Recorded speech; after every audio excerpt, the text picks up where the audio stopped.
और जिस चीज़ के लिए चुने गए थे जब वो काम ही नहीं हो रहे हों तो ऐसे पद पर क्या रहना।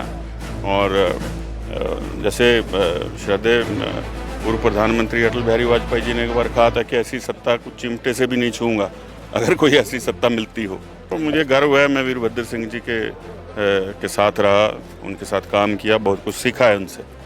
और आज जो कुछ भी हैं उनसे बहुत कुछ सीखा। और आज ये हालात जो पैदा हुए हैं ये वर्तमान मुख्यमंत्री की वजह से हुए हैं। और ये सच्चाई है, उसमें कोई लाग लपेट तो है नहीं। इतने बड़े परिवार में कोई शामिल होता है तो बिक के थोड़ी जाएगा। न्यूज़ एडार, मेरा नाम शिवांशु है और आज मेरे साथ धर्मशाला से जो भाजपा के प्रत्याशी घोषित हुए हैं सुधीर शर्मा जी मौजूद हैं। इनसे जानेंगे भाजपा प्रत्याशी घोषित होने के बाद क्या कुछ प्रतिक्रिया इनकी रहेगी। सुबह भी हमने अपडेट दी जब ये चामुंडा मंदिर पहुंचे थे, क्या इन्होंने कहा वो हमने आपके सामने रखा। अब क्या स्टेटस है सर? शुरुआत इससे करूँगा, संबोधन के दौरान आप कहीं ना कहीं थोड़े भावुक हुए हैं।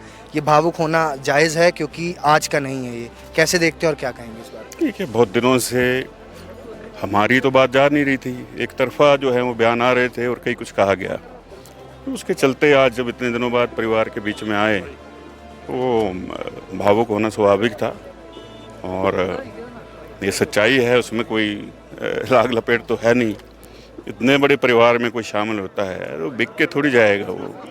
और ये पहली बार तो कोई विधायकी का चुनाव मैं लड़ नहीं रहा, इससे पहले 6 चुनाव लड़ चुका हूँ, ये 7वां चुनाव होगा मेरा। और बड़ी छोटी उम्र में ईश्वर ने मौका दिया है जनसेवा का।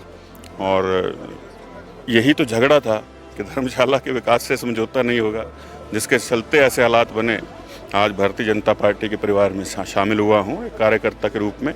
सबके साथ मिलकर के जो है वो धर्मशाला के विकास की लड़ाई लड़ेंगे। सर, मंडल तो पूरा आपके साथ हो गया है, आगामी चीज़ें कैसे देखेंगे चुनावों को लेकर? कब से आप स्टार्ट करेंगे और कैसे, जो आपने स्टेज से भी कहा कि 400 पार, तो कहीं ना कहीं आप उसमें भी कहीं ना कहीं? बिल्कुल बिल्कुल, मंडल के साथ मिलकर के कार्यक्रम तय होंगे और जैसे कार्यकर्ता कार्यक्रमों को रखेंगे उनमें मैं जाऊँगा, सबसे मिलूँगा। लंबा समय है और आहिस्ता आहिस्ता गति को बढ़ाएंगे।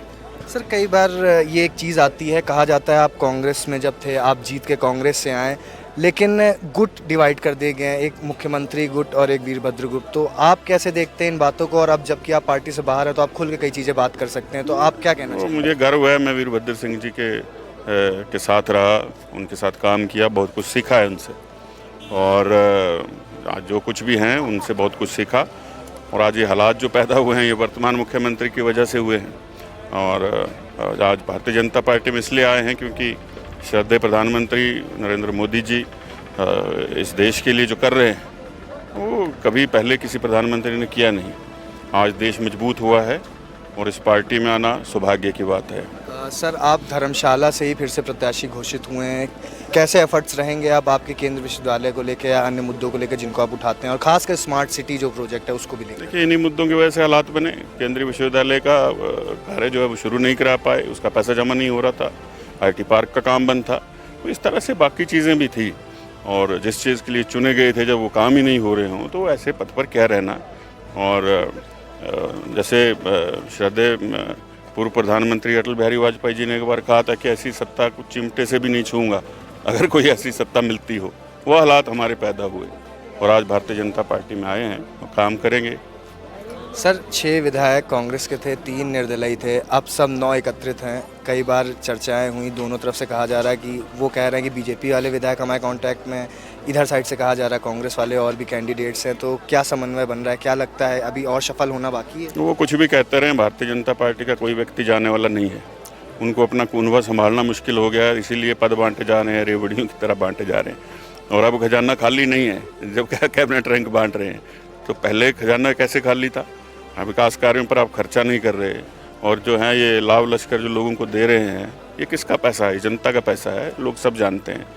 ये सरकार चलने वाली नहीं है। सर, आखिरी सवाल आपके बीच रखूंगा, जब आप धर्मशाला से जिस दिन यहाँ गए थे और काफ़ी महीने भर आप बाहर थे जब तक ये सारी चीज़ें हो रही थी, उस टाइम आपके मन में क्या चल रहा था और मतलब कैसे उन चीज़ों का आप आंकलन करके इस निर्णय पर पहुँचे?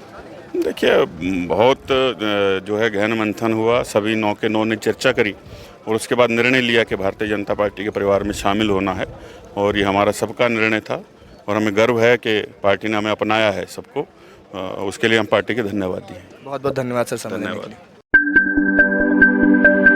Make sure to press like and drop a comment. Please don't forget to subscribe to the News Radar.